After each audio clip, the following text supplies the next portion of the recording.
இந்தியாவில் வெப்ப அலையின் தாக்கம் நாளுக்கு நாள் அதிகரித்து வரக்கூடிய நிலையில் இமயமலை பனிப்பாறைகள் முன் எப்போதும் இல்லாத வகையில் உருகி வருவதாக இஸ்ரோ அதிர்ச்சி தகவலை வெளியிட்டுள்ளது. கோடைக்காலம் தொடங்கி நாடு முழுவதும் வெயில் சுட்டெரித்து வருகிறது. ஆந்திர மாநிலம் கடப்பா மற்றும் ஒடிஷா மாநிலம் புவனேஸ்வர் ஆகிய இடங்களில் நேற்று தலா 110.84 டிகிரி ஃபாரன்ஹீட் வெப்பம் வாட்டியது. மத்திய பிரதேசம், குஜராத், ஒடிஷா, ஆந்திரா, மத்திய மகாராஷ்டிரா, மராத்வாடா, பீகார், ஜார்க்கண்ட் மாநிலங்களில் அடுத்த 20 நாட்களுக்கு வெப்ப அலையின் தாக்கம் அதிகமாக இருக்கும் என்று வானிலை ஆய்வு மையம் தெரிவித்துள்ளது. வரும் நாட்களில் 4 முதல் 6 டிகிரி வரை வெயிலின் தாக்கம் இருக்கும் என்று எச்சரிக்கப்பட்டுள்ளது.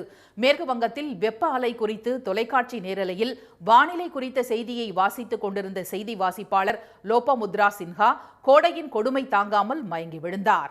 செய்தி அரங்கத்தில் நிலவிய அதிக வெப்பம் காரணமாக தனது இரத்த அழுத்தம் குறைந்து மயங்கி விழுந்ததாக திருமதி லோபாமுத்ரா தெரிவித்தார். ஒடிசாவில் தேர்தல் பிரச்சாரத்தில் ஈடுபட்டிருந்த பிஜு ஜனதா தளம் கட்சி வேட்பாளர் திரு அரூப் பட்நாயக் கோடை வெயிலின் கொடுமை தாங்காமல் வாகனத்திலேயே சரிந்தார்.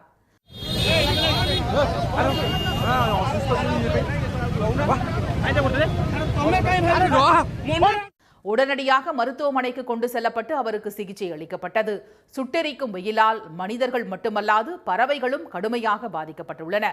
டெல்லியில் வெப்ப அலையால் பாதிக்கப்பட்டு மயங்கி விழுந்த பறவைகள் அங்குள்ள பறவைகளுக்கான மருத்துவமனையில் சிகிச்சைக்காக குவிந்து வருகின்றன.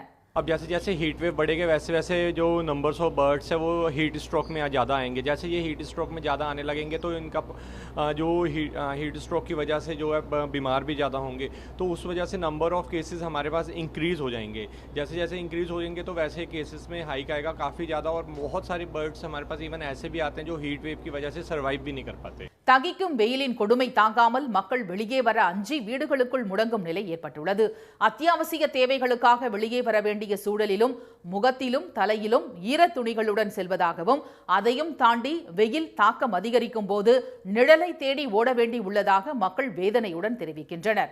இதனிடையே இமயமலையின் பனி மற்றும் பனிப்பாறைகளை ஆய்வு செய்த இந்திய விண்வெளி ஆராய்ச்சி நிறுவனமான இஸ்ரோ முன் எப்போதும் இல்லாத அளவு பனிப்பாறைகள் உருகி வருவதாக தெரிவித்துள்ளது.